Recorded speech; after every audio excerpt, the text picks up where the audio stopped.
for any major development, I'm included as one that can come in on the development review. The issue is that we need to look at, is this something that, because it says encouraged to consult with, and they had the Overland Park, so that was cut from Overland Park. But I think that that's a good thing to keep in there. Well, the thing is, making it Blue Springs. not to maybe, but we had the same issue come up when we were talking about the applicants meeting with residents. And we said we didn't want to make it mandatory that they had to meet with residents, but that we were in the staff report gonna know if they did. Could we Right. make the same requirement on this and just have the staff note if they met with the developer, met with the surrounding neighbors? Because we figured that was a way to encourage them to do it, because it would be noted in the staff report. We could do the same thing for, Right. did you meet with the police department and use the principles that we're trying to include in our quality control standards? And it would be noted by staff in the staff report whether they did or they didn't. And I guess you can ask them why they didn't. And what you're talking about is referenced under, on page 4, under the security and crime prevention. Right, and just make a note in staff report to the planning commission how they did. I mean, we can take out, you can change that to applicants must consult or shall consult. Well, and If I, that's something, We didn't want to do that with meeting with the Right. residents, so I don't know if we want to make it and I'm okay mandatory. with encouraged to consult, especially on large developments over X number of units. I just think that there needs to be some kind of encouragement for a level. You know, I don't need to be there for, you know, a duplex going in, that's just, you know,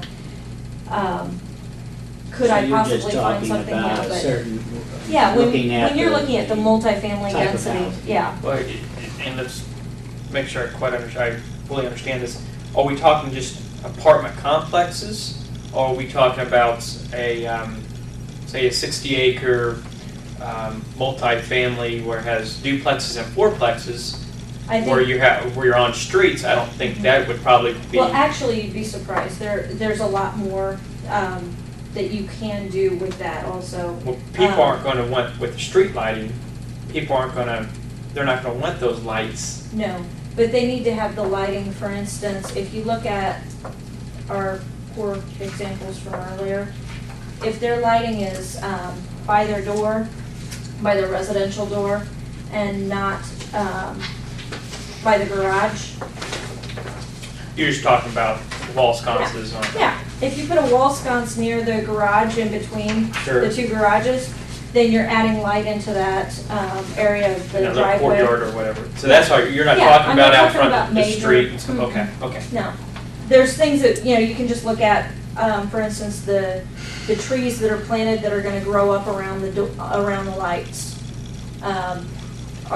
Is that where you want your lights placed, or your trees? Do you wanna look at repositioning one or the other so that you don't have trees growing up in front of lights and covering the lights, and then you've defeated your lighting? So basically, what you want under F, site planning, is you want to quantify it, the size of Right. the unit. Mhm. You want to make sure at a certain, then that person should be encouraged to consult. Mhm. Okay. Yeah, That's 'cause- easy enough to yeah. add. So, Then it works after that's added, you're comfortable with. oh, yes, absolutely. Okay.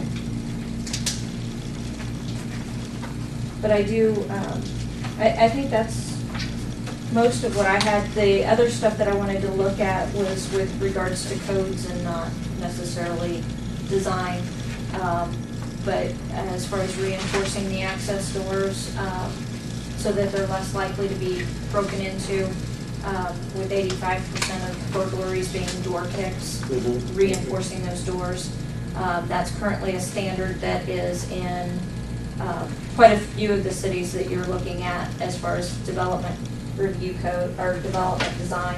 How would we address code issues? That's not, that's, That'll be later, yeah, I'll have to go That's- through it's a the one, question. right? that's, Yeah, you want to go yeah, through. that's that. out of our. We could request it. We could say these are, and if, you know, if you have recommendations that you want to put together, we can include that in our recommendation to city council, and we can even say this isn't part of actually what we've incorporated, but this is something we definitely want the codes department to look at.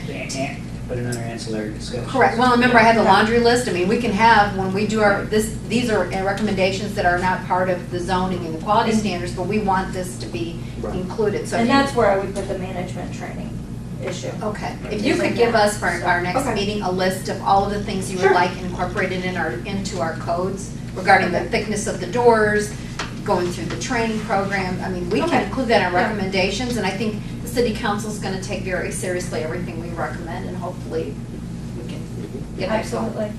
And that was pretty much all your, if Yeah, you could the- give us the that other laundry stuff- list, that would yeah. be great. The other stuff was lighting, but it looks like it's being addressed, so this is along the lines of what I was looking at, so we're good.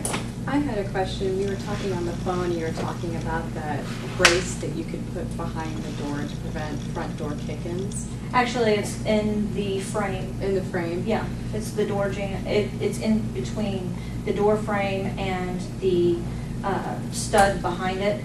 I see, so it's. Yeah, you okay. can't actually see it. Right. So if you are going to look at a door to say this one has it or this one doesn't, You can't. you're not gonna see it unless you know where the screws should be. Do for you have that. any literature? Did you happen to bring any literature on that? I can get some, I don't have any on me. Yeah. I Then have- you can just email it to me. 'cause Absolutely. I think that's a really neat device, and it's very affordable, it runs at $25. And if that could prevent nearly half of all There's a burglaries. website that you can go to, on Not that I that could part. use it in the code or anything, but. Just make sure we put on there, not the name brand, but the Right, no, generic. no, I have whatever. I have a sample ordinance from several cities that have it, and Okay. it's a building standard as to the testing of the reinforcement of the door. So it says Okay. what standard it has to meet. Okay. And so I have that. I know that product meets that standard. Yeah. There's other products I'm sure that are being designed out there that would also meet that standard, but What percentage again? of burglars? 85% go through the, 85. our door kicks, going through the front or rear door of a resident. That is astounding. Is that even with deadbolts? Well, because if you don't properly reinforce that door, if you put the standard screws into the striker plate that come with the lock when you buy it, a lot of times what you end up with is the frame on the far side of the room, where it's just ripped those screws straight out because a 3/4 inch screw doesn't hold that deadbolt. There's too much force placed right on that deadbolt. So if you actually reinforce that area around that, and that's what this product does, is it reinforces so that that deadbolt can hold, so it doesn't come out. And so that keeps that door from being kicked through.